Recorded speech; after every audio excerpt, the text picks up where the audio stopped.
Buenas tardes a todos y a todas desde la ciudad de La Plata, Argentina.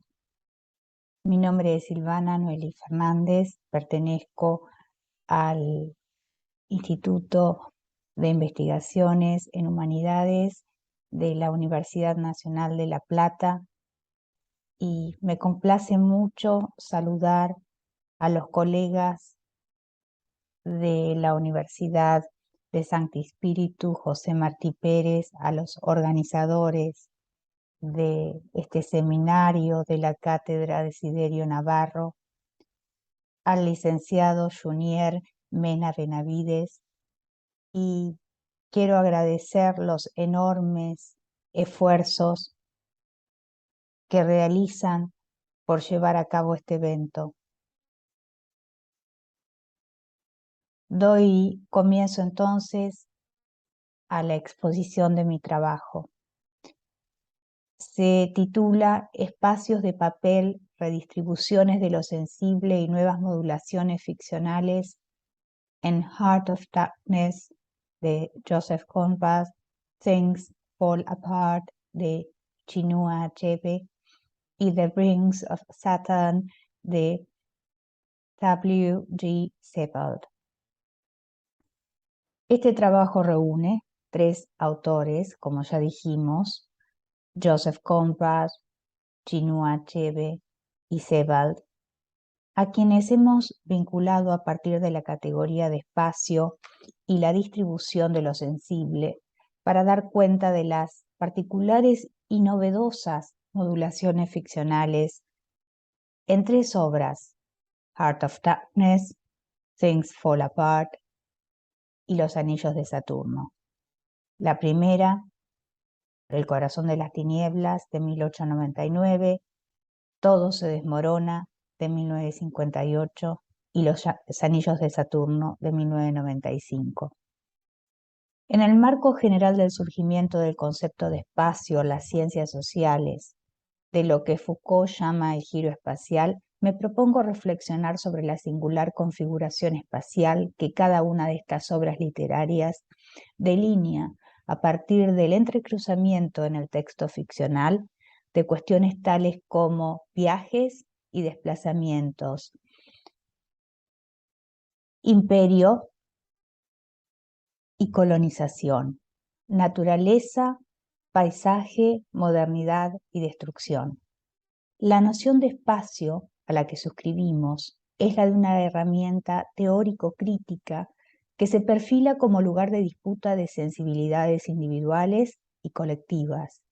imaginarios, identidades, formaciones sociopolíticas y culturales, y la dimensión de lo que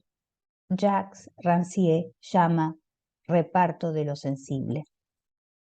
El reparto de lo sensible alude a ese sistema de evidencias sensibles que permite ver al mismo tiempo la existencia de un conjunto y los recortes que definen sus lugares y partes respectivas. En la política, entendida como forma de experiencia, la repartición de las partes y los lugares se basa en un reparto de espacios, de tiempos y de formas de actividad que determina la forma misma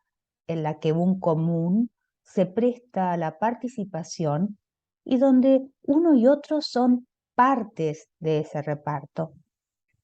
En una concepción de la política entendida como forma de experiencia que involucra el reparto de lo sensible común, hay entonces una estética, dirá Rancière.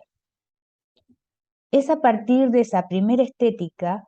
que Rancière habilita la pregunta sobre las prácticas estéticas como formas de visibilidad de las prácticas del arte, del lugar que ellas ocupan, de lo que ellas hacen respecto de lo común. Para Rancière, las formas de efectividad sensible de la palabra involucran nuevas reconfiguraciones, distribuciones y repartos ligados a un régimen político que es la democracia, no la democracia liberal, entendiendo, por tal, el régimen de la política, que posibilita nuevos repartos de lo sensible, entendiendo por tales la habilitación de voces, la apertura de espacios, la inauguración de tiempos, etc. En determinados momentos, el recorte ordenado de lo sensible tambalea y comienzan a perfilarse nuevos ordenamientos o repartos, revalorizaciones capaces de captar lo viviente, lo significativo de acciones y palabras que contra la disminución platónica de la mímesis han sido dotadas de una nueva profundidad y una nueva capacidad de decir. Las transformaciones y las paradojas que fundan las ficciones del polaco e inglés Joseph Conrad, del nigeriano Chinua Achebe y del alemán adoptado también por la literatura inglesa W. G. Sebald, operan y se manifiestan en lo que Rancière denomina desplazamientos en las prácticas de escritura y en la textura de la ficción nueva. Es nuestro objetivo entonces poner a resonar un espacio con otros espacios, unas prácticas y texturas de escritura con otras prácticas y texturas de escritura, para iniciar el trazado de un mapa que dé cuenta de aquellos elementos creativos y potentes que habitan el espacio de el corazón de las tinieblas, todo se desmorona y los anillos de Saturno. En otras palabras, queremos delinear un mapa de la construcción y composición de un espacio vivo que forma y formará parte de disposiciones novedosas, tanto en el plano estético como en el plano político. Comencemos con Heart of Darkness o el corazón de las tinieblas. Queremos comenzar entonces con una figura potente y poderosa que hiende isotopías del allá de prácticas discursivas del imperialismo y sus géneros afines. En el bergantín Nelly, anclado en el Támesis, Marlowe, personaje central del corazón de las tinieblas, refiere a sus compañeros de tripulación su temprana fascinación por los mapas. Dice, "Now, when I was a little chap, I had a passion for maps. I would look for hours at South America or Africa or Australia and lose myself in all the glories of exploration. At that time, there were many blank spaces on the earth, and when I saw one that looked particularly inviting on a map, but they all looked thus, I would put my finger on it and say, when I grow up, I will go there."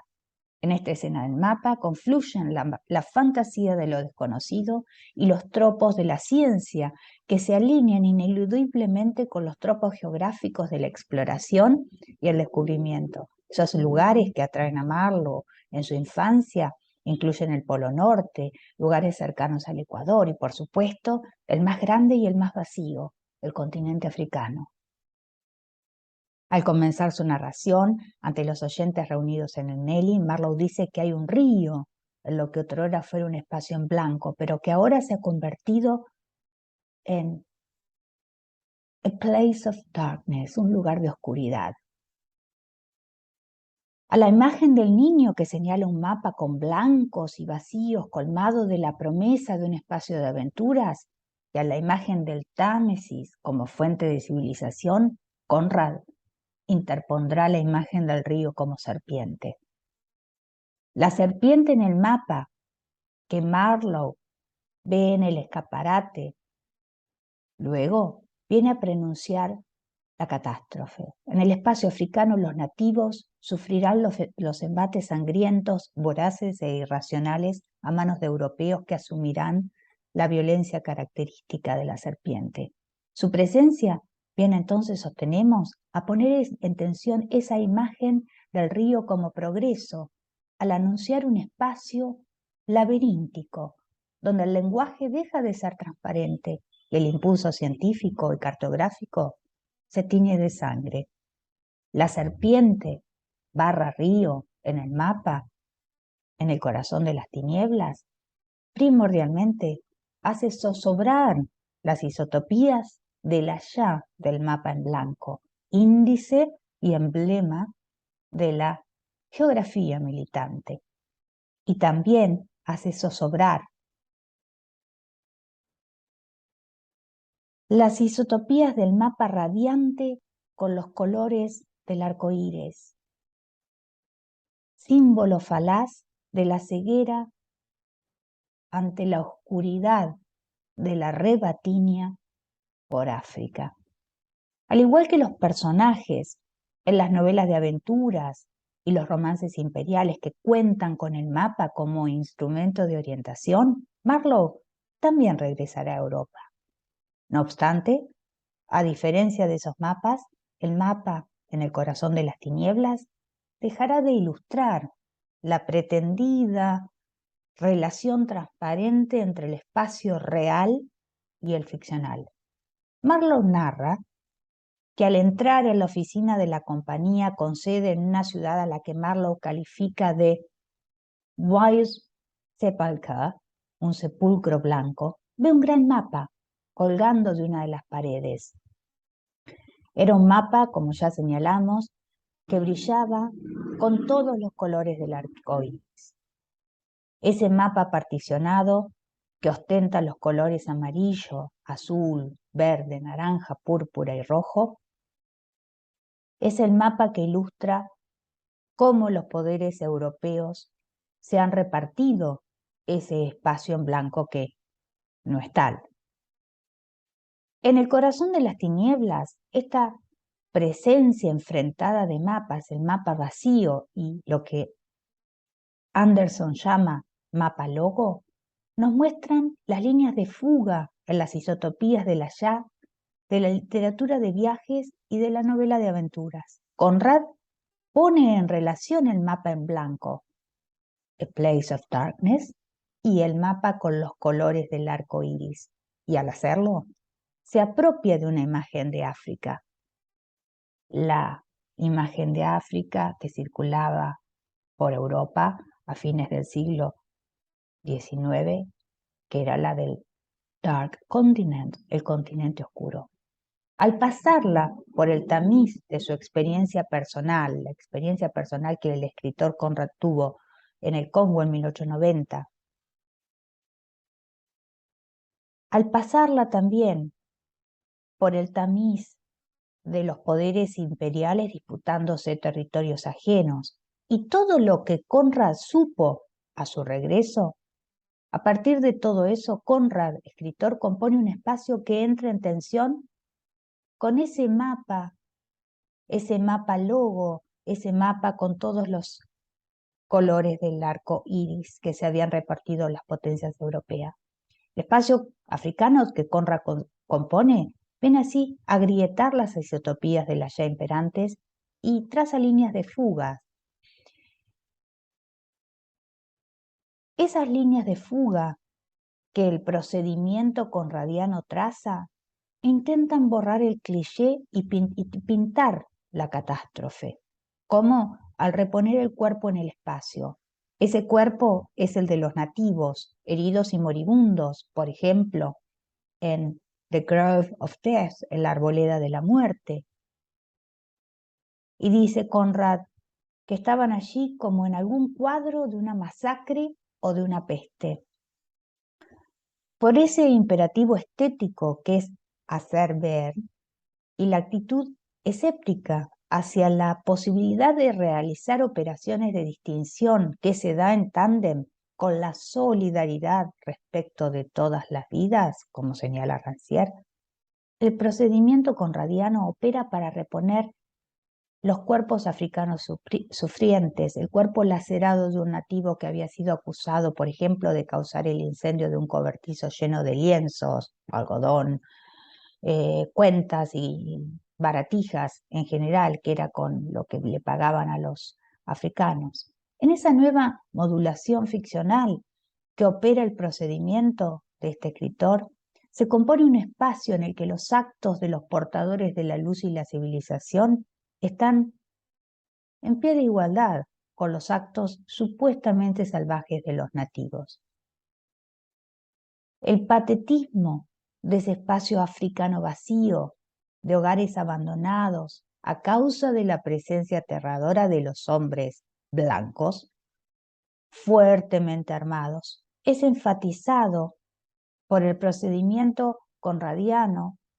que abunda en adjetivos.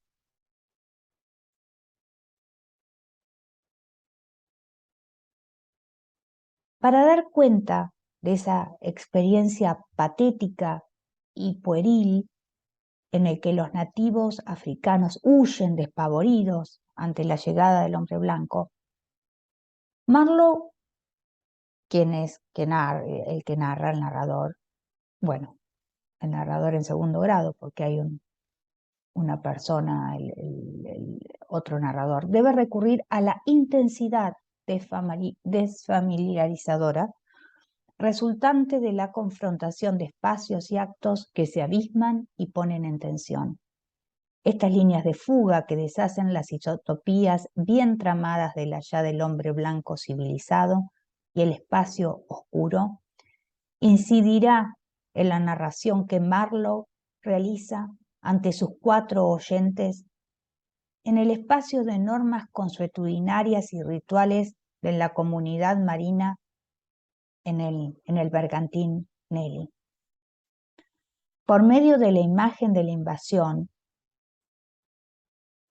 Marlowe verbaliza el procedimiento conradiano y opera la indistinción de espacios y actores. Esta composición que hace del espacio en el corazón de las tinieblas comporta también una prefiguración de lo que Harley llama ética cartográfica, es decir, una cartografía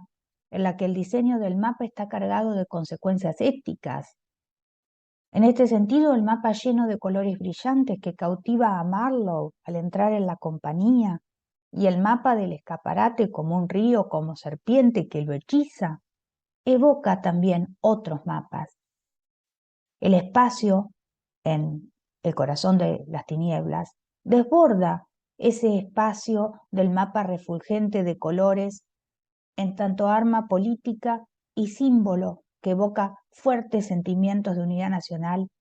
y poder y deviene hacia otras cartografías. Una de ellas es la del mapa siendo roído por los exploradores y aventureros, por ejemplo, en un ensayo que Conrad escribe en 1924 que es Geography and Some Explorers. Exploradores y aventureros royendo el espacio, o en su defecto, royendo el mapa, o para el caso, el horror que conlleva el acto de roer el espacio cual si fuera carne humana pegada a un hueso. Por medio de su método, Conrad será, según Rancière, el primero en otorgar un estatuto teórico a lo que Rancière denomina una indistinción tendencial entre la acción y su preparación. Esa noción que une íntimamente una ética y una estética es, según Rancière, clave en el pensamiento y la obra conradiana. Me gustaría ahora pasar a la obra de Chinua Achebe, Things Fall Apart. En 1958, 2 años antes de la independencia de Nigeria, Achebe irrumpe en la escena literaria y política con una obra que el clínico keniata Simon Gikandi ha denominado un despertar, un momento inaugural de la literatura africana moderna. Achebe no solo desafió a la historia única sobre África impuesta desde Europa, sino que también se enfrentó a la manera en que se entendía la novela. Logró conjugar la oralidad y el estilo literario de los clásicos occidentales más ortodoxos y fue el primero en experimentar con la africanización de las lenguas coloniales. En Things Fall Apart, todo se desmorona, seguimos al principal personaje Okonkwo en sus relaciones con la sociedad Igbo y participamos de sus ambiciones y tribulaciones hasta el final, cuando desafía la intrusión colonial al matar a uno de los lacayos africanos del hombre blanco y luego Okonkwo se suicida. El héroe caído ha comprendido que los miembros de la tribu a la que pertenece no ofrecerán resistencia al invasor extranjero. Que el imperialismo importa una profunda alienación lingüística es un dato incuestionable, como lo señala Ashcroft. Así lo demuestra Achebe, quien ha tenido que transformar su lengua, utilizarla en forma diferente en un nuevo contexto, para que pudiera llevar la carga de su experiencia. Si bien el escritor trabajaba en su país y Achebe no sufrió un desplazamiento geográfico forzado, tuvo que superar el vacío impuesto como resultado del desplazamiento lingüístico de la lengua precolonial por el inglés. En The African Writer and the English Language, un ensayo que Achebe escribe en el año 1975, se refiere a las dificultades para definir la literatura africana. Dice, mi pelea con el inglés ha sido que el idioma no reflejaba nada de mi experiencia. Pero ahora he comenzado a ver el asunto de otra manera. Quizás el idioma no era el mío, porque yo nunca había intentado usarlo, solo había aprendido a imitarlo. Si esto fuera así, entonces podría haber lugar para hacerlo soportar el peso de mi experiencia. Y Achebe acepta el reto y escribe, todo se desmorona. Como bien señala Marta Sofía López Rodríguez en el prólogo a la versión en español de The Things Fall Apart, el autor utiliza la lengua inglesa de una manera creativa para incluir lo más genuino de la tradición oral igbo, es decir, toda una visión del mundo encapsulada en rituales, proverbios, normas de cortesía, festejos, historias fundacionales, cuentos y canciones. En esta obra, todo se desmorona, el espacio no es decorativo. El espacio es parte fundamental de la estructura narrativa, elemento dinámico y significante que se halla en estrecha relación con los demás componentes del texto. Según Bakhtin, en las formas del tiempo y del cronotopo en la novela, ensayos de poética histórica, el espacio debe ser considerado no como un fondo inmóvil, como algo dado de una vez y para siempre, sino como una totalidad en el proceso de generación, como un acontecimiento. El espacio no implica ausencia de tiempo, por el contrario, solo a través del espacio logra el tiempo convertirse en entidad visible y palpable. Así, tiempo y espacio son inseparables y el espacio funciona como un agente activo en la producción de la narración. Queremos en este trabajo mostrar entonces la manera en que el carácter cronotópico de la visión del espacio en Todo se desmorona se manifiesta desde el comienzo de la novela. Queremos, en síntesis, poner de manifiesto cómo la imaginación creadora se somete a la necesidad de la región dada a la férrea lógica de su existencia histórica y geográfica. En lo atinente al tiempo, estas se expresan usualmente en términos inherentemente comunitarios, como por ejemplo los egugu, es decir, los ancianos de la aldea que supuestamente están poseídos por los espíritus ancestrales del clan, o los días del mercado. Ambos se prestan poco a la manipulación de los individuos. No obstante, en la época de ambivalencia originada por la llegada del hombre blanco, convertido, perdón, no obstante, en la época de ambivalencia originada por la llegada del hombre blanco, uno de los integrantes de la tribu, Enoch, quien es hijo del sacerdote de la serpiente, se convierte al cristianismo y es este Enoch quien desencadenó el gran conflicto entre la iglesia y el clan de Umuofia. Todo ocurrió durante la ceremonia anual que se celebraba en honor de la deidad de la tierra. En esas ocasiones, los antepasados del clan que habían sido encomendados a la madre tierra al morir, afloraban de nuevo como egugu en público a través de pequeños hormigueros. Tenemos entonces aquí, a través de los egugus, esta ambivalencia que se da a partir de la llegada del hombre blanco. Harry Olufungwa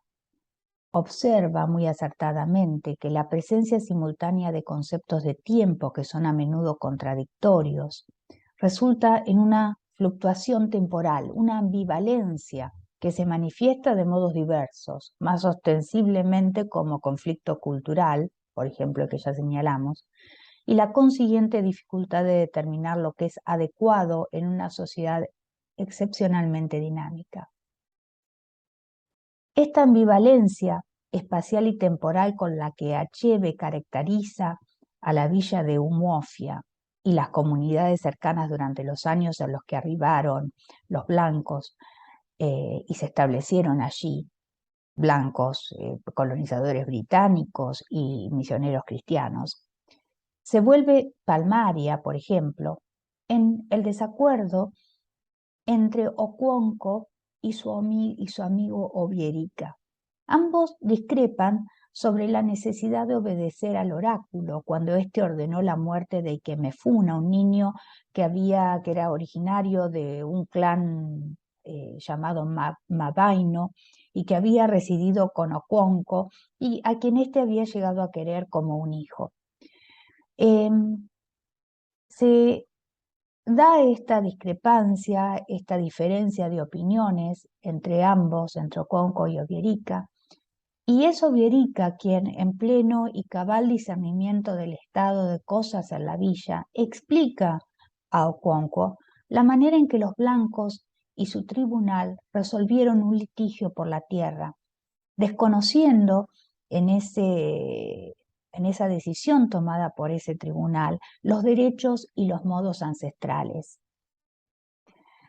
De esta manera, Achebe plasma estas ambivalencias y trama tiempos y espacios en una red tupida y apretada. En todo se desmorona en Things Fall Apart. El carácter cronotópico del espacio, en tanto umbral, se evidencia, por ejemplo, en lo que Achebe y la comunidad Igbo denominan el Obi. ¿Qué es el Obi? Las dependencias y las tierras del jefe de una familia.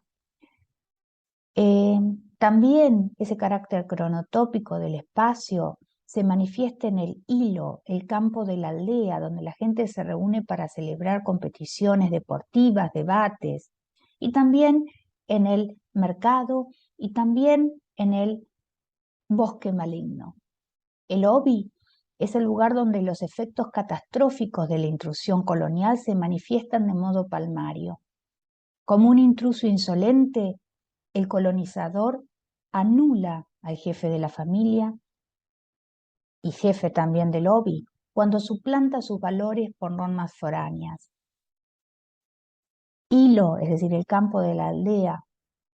y el mercado, así como el Obi, representan espacios que son simbólicos, simbólicos de nociones de autopercepción culturalmente definidas, pero se diferencian de el Obi por sus dimensiones colectivas.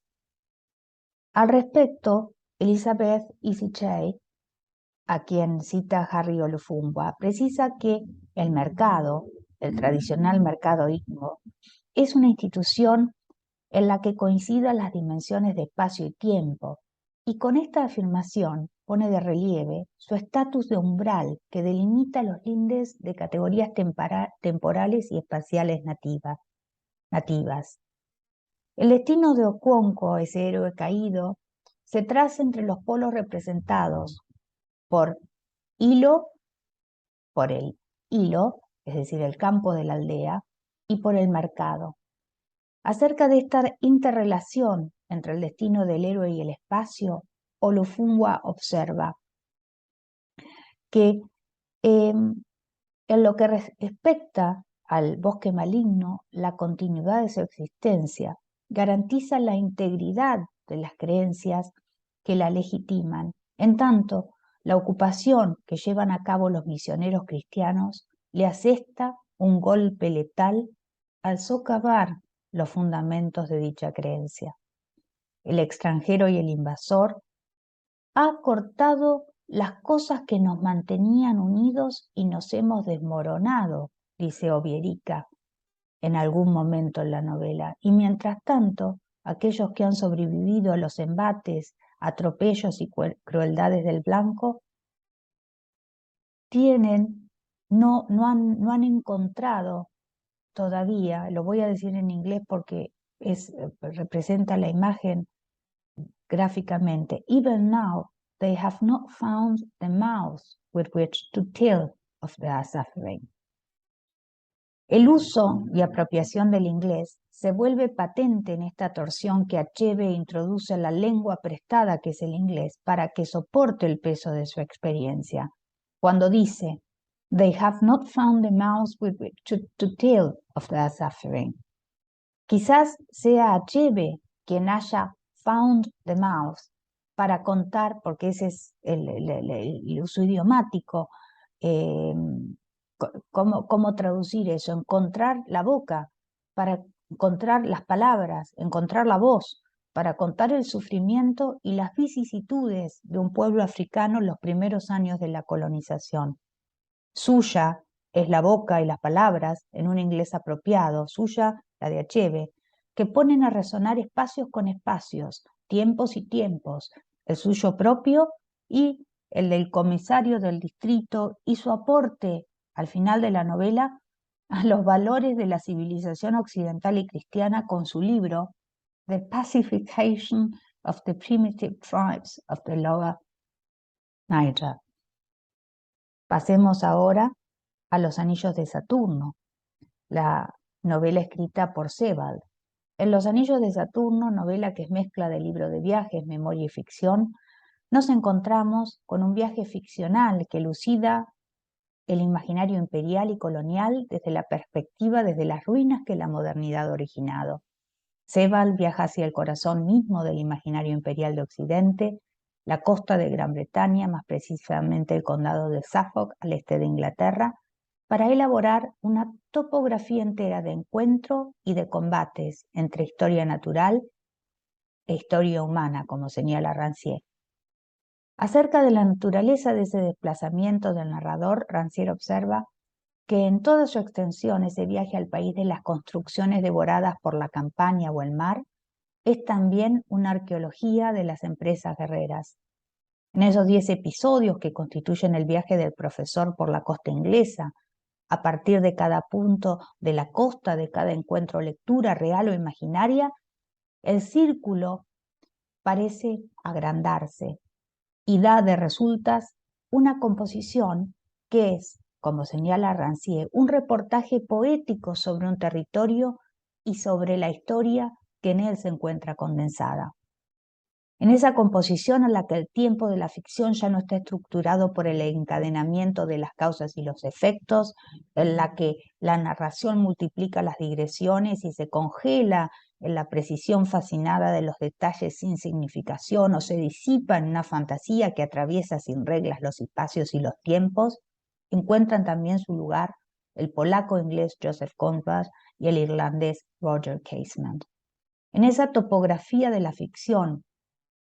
en esos paisajes de papel que es Los Anillos de Saturno, nos hallamos lanzados junto al narrador en el Sailor's Reading Room en Southwell y con él observamos una historia fotográfica de la Primera Guerra Mundial. Esas fotografías supuestamente publicadas por el Daily Express en 1933 en memoria a la desgracia pasada o bien como advertencia de lo que se cernía, documentan con imágenes de destrucción, de mutilación, de profanación, de hambre, de fuego, de frío glacial, la carnicería de la Primera Guerra Mundial. Ese trabajo de la ficción, dirá Rancière, ese viaje de la ficción, es la construcción de un tejido apropiado capaz de construir sobre las ruinas enterradas de una voluntad de destrucción una memoria que inserte en una topografía justa el combate entre la historia de la naturaleza y la historia de lo que las células nerviosas le han agregado, las construcciones que han destruido o transformado la naturaleza para ser utilizada como sede de residencia, industria y placer humanos, pero también de aquellas construcciones que han sido especialmente concebidas para la destrucción de otros seres humanos. A partir de un periódico leído en la tarde de ese mismo día en el Hotel Crown Hotel en Southwell, ese viaje ficcional / memorial, por medio de una multiplicación de digresiones y una serie de desvíos que hacen sistema, inserta Sebald en esa topografía justa las atrocidades y masacres cometidas, por ejemplo, por los ustachas croatas en los Balcanes, en los campos de Jasenovac, Prehdor, Stara, Gradiška y Banja Luka. Esa ficción que se desarrolla no como encadenamiento de tiempos, sino como relación entre espacios, convoca en ese territorio de coexistencia a un joven jurista vienés que había servido como oficial del Servicio de Información del Grupo E del Ejército y que a la sazón llegaría a convertirse en secretario general de las Naciones Unidas. Sebald no menciona su nombre, pero los datos que da permiten identificarlo como Kurt Waldheim. En otro desvío, en ese andar, deambular, que nos plantea los anillos de Saturno, en otro desvío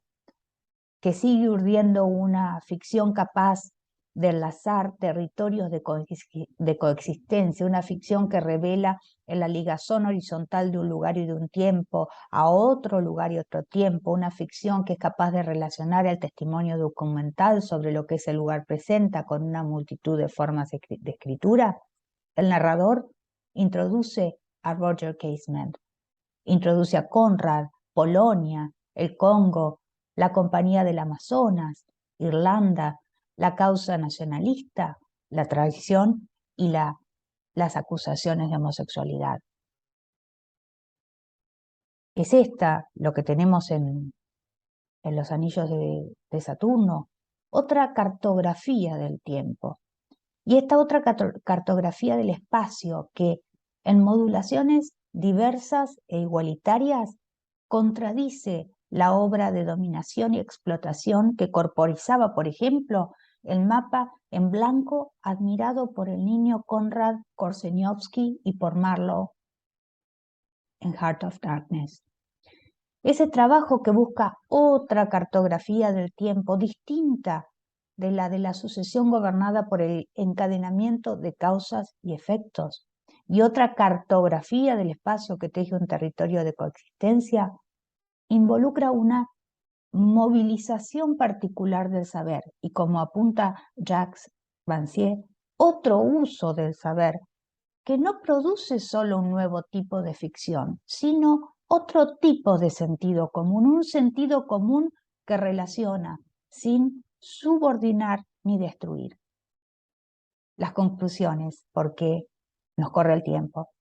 En un movimiento de lectura que no hemos querido rectilíneo, avanzamos por los senderos sinuosos que rodean y se adentran en el espacio africano y por implicancia europeo que Conrad compone en Heart of Darkness, que Achebe concibe en Things Fall Apart, en un momento inaugural de la literatura africana, y que Sebald recupera y resignifica en The Rings of Saturn. Cuando Jacques Rancière en Lo inimaginable desarma la idea falsa de que la mímesis reproduce situaciones o acontecimientos reales transponiéndolos, habla de una imaginación verdadera que se opone a la verosimilitud inventada y de una virtud específica, la simpatía, que posibilitará encontrar las palabras adecuadas para contar esa historia. A modo de conclusión, en las tres obras analizadas, El corazón de las tinieblas, Todo se desmorona y Los anillos de Saturno, El poder imaginativo de Conrad, de Achebe y de Sebald ha operado modulaciones ficcionales singulares que resultan en nuevas distribuciones de lo sensible, distribuciones más igualitarias del espacio y de aquellos que lo habitan. Muchas gracias y perdón por correr demasiado en la exposición. Ha sido un gusto compartir este espacio con los colegas cubanos y con todos los participantes de este seminario. Mis mejores deseos para el esforzado pueblo cubano, pueblo digno,